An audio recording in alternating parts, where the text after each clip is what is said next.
Ya, assalamualaikum warahmatullahi wabarakatuh. Selamat pagi anak-anak. Mudah-mudahan pagi hari ini kalian masih dalam keadaan sehat dan tentunya masih semangat dalam kegiatan belajar mengajar ke depan. Oke, untuk hari ini kita ketemu lagi di pelajaran bahasa Indonesia. Tentunya dengan materi yang baru.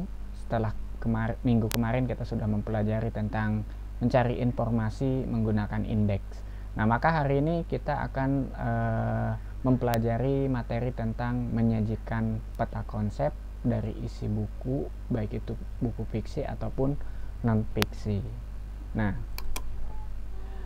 sebelumnya kita harus paham dulu apa itu peta konsep. Nah, maka pengertian dari peta konsep ini adalah alat peraga untuk memperlihatkan hubungan antar konsep dan dikenal pula sebagai metode baru untuk mendapatkan ide dan catatan yang dapat menggambarkan secara jelas dan singkat. Nah, artinya peta konsep ini merupakan sebuah alat peraga untuk memperlihatkan hubungan antar konsep. Biasanya peta konsep ini digunakan di kelas-kelas ketika menghadapi pembelajaran ataupun di kantor saat presentasi seperti itu. Nah, dengan menggunakan peta konsep tentu konsep-konsep yang begitu rumit atau bahkan begitu banyak bisa digambarkan secara singkat dan jelas. Nah, itu. Nah, adapun alat yang biasanya perlu disiapkan dalam membuat sebuah peta konsep.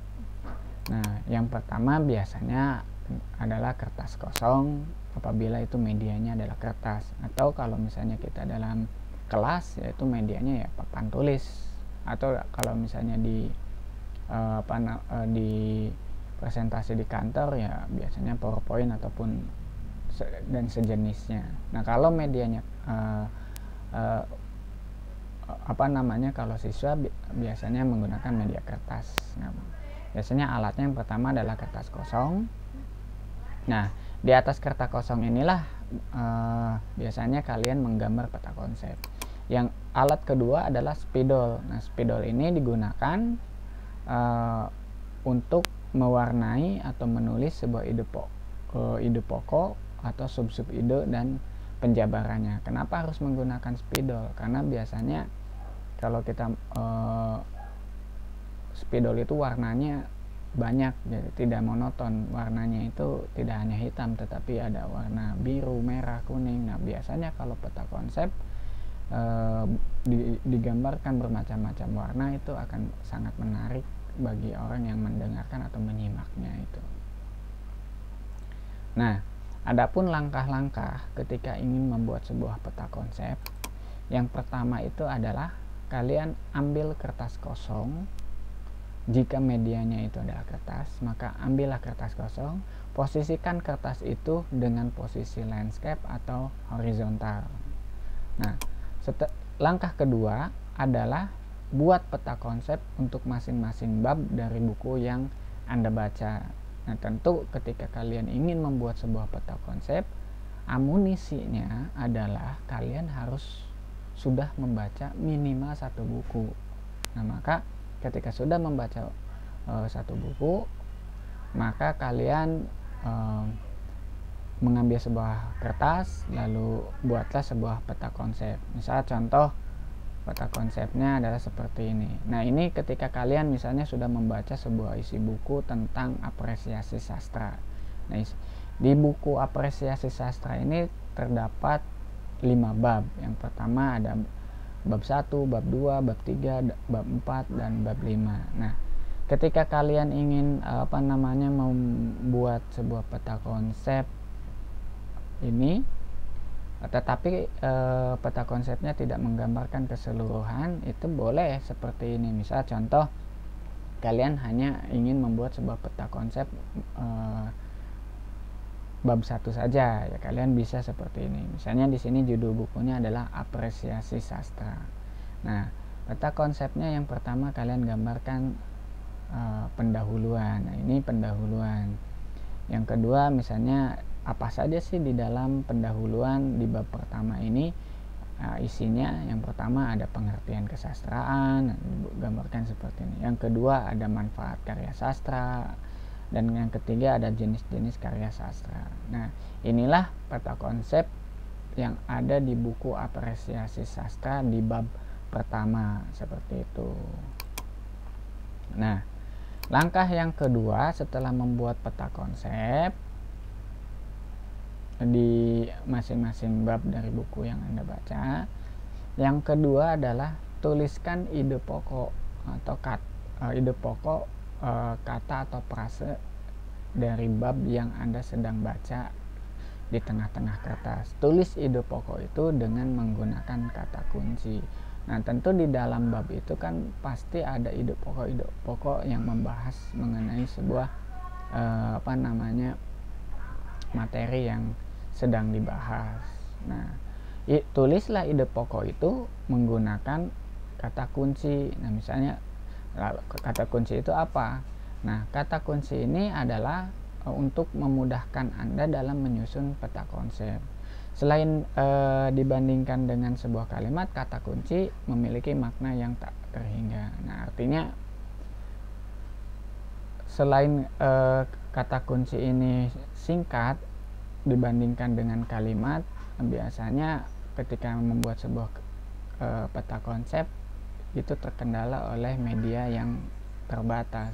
Nah, mana mungkin ketika kita membuat sebuah peta konsep menggunakan kalimat, tentu media yang digunakan tidak akan cukup. Maka gunakanlah kata kunci. Selain itu, kata kunci pun bisa membuat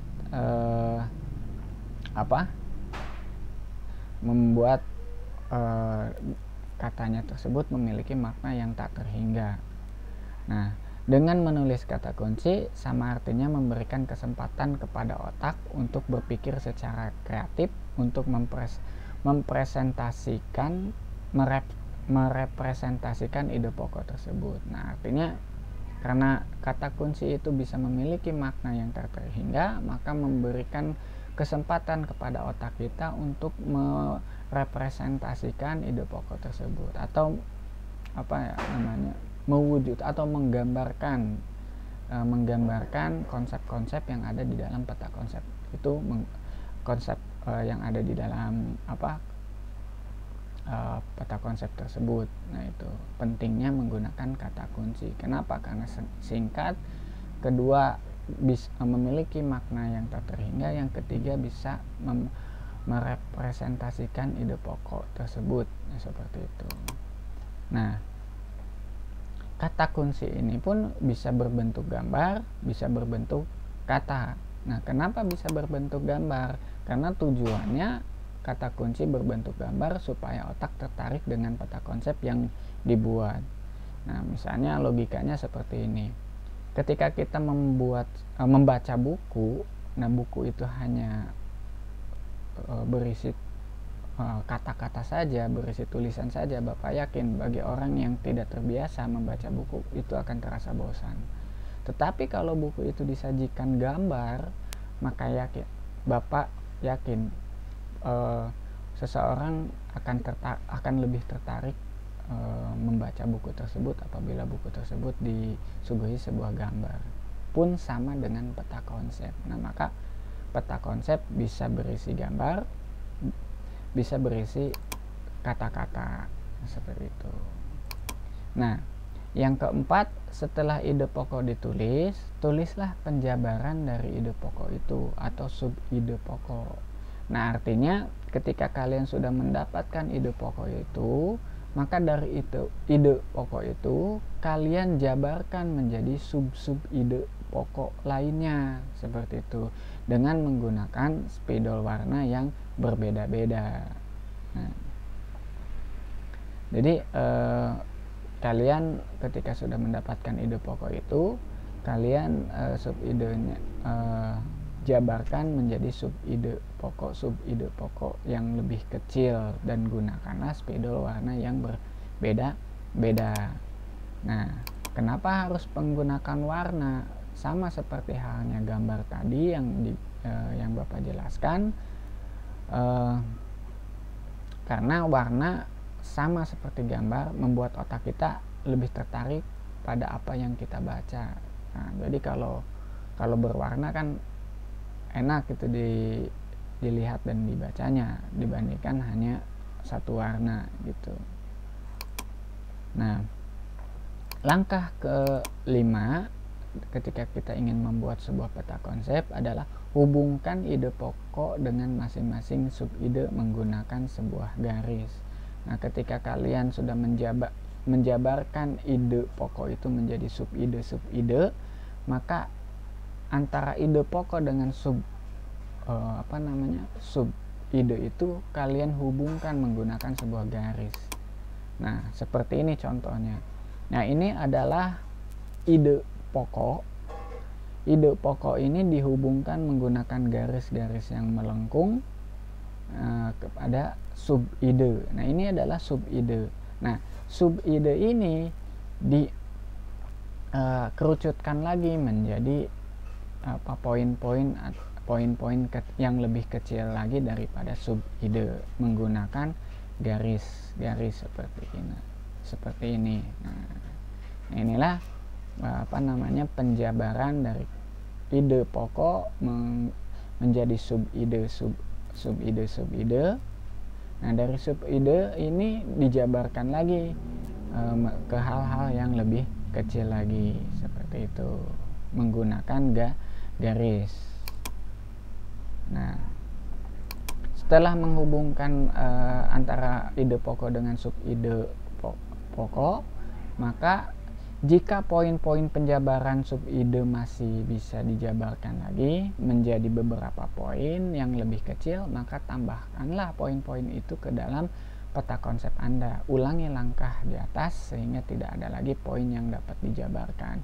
Nah, artinya ketika sub-ide ini masih bisa dijabarkan lagi, maka jabarkan lagi lah sub-ide ini ke hal-hal yang kiranya lebih kecil. Nah, apabila sudah sampai ke hal poin yang tidak bisa dijabarkan lagi, maka berhentilah. Tapi ketika sub-ide ini masih bisa dijabarkan, maka jabarkanlah sebanyak mungkin sehingga poin-poinnya itu tidak bisa dijabarkan lagi seperti itu. Nah, itulah langkah-langkah dalam membuat sebuah peta konsep. Oke, nah tugasnya apa? Nah, instruksinya adalah yang pertama, kalian bacalah sekurang-kurangnya sebuah buku yang pernah dibaca, baik itu buku fiksi ataupun non-fiksi. Nah, setelah kalian pernah membaca satu buku, maka tulislah identitas buku tersebut seperti judul buku dan penulisnya. Nah, yang ketiga, catat setiap bagian penting seperti ide pokok dan sub-ide pokok dari dalam buku tersebut seperti halnya tadi.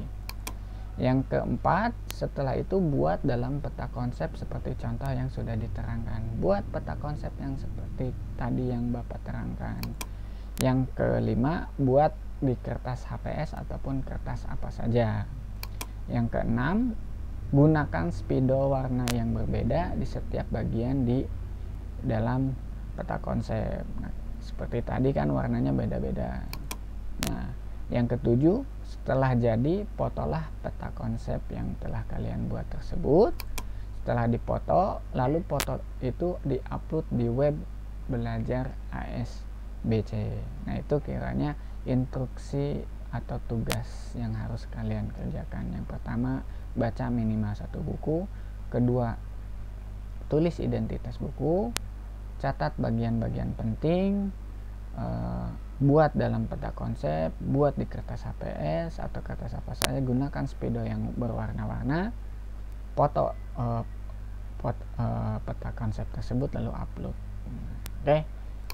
Itu saja yang Bapak sampaikan materi minggu hari ini. Kalau ada pertanyaan silakan hubungi Bapak, insya Allah Bapak akan jawab. Kalau tidak ada pertanyaan, Bapak akhiri. Assalamualaikum warahmatullahi wabarakatuh.